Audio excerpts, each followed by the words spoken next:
Matthew chapter 6 verses 17 and 18.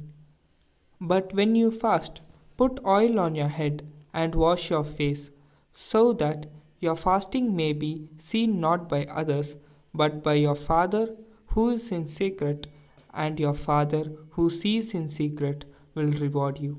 Amen. Praise the Lord. மத்தேயு அதிகாரம் 6 17 18 வசனத்தை பார்ப்போம். நீயோ உபவாசிக்கும் போது அந்த உபவாசம் மனுஷர்களுக்கு காணப்படாமல் அந்தரங்கத்தில் இருக்கிற உன் பிதாவுக்கே காணும்படியாக உன் தலையில் எண்ணெய் பூசி உன் முகத்தை கழுவி அப்போது அந்தகரத்தில் பார்க்கிற உன் பிதா உனக்கு வெளியரங்கமாய் பலனளிப்பார். ஆமேன்.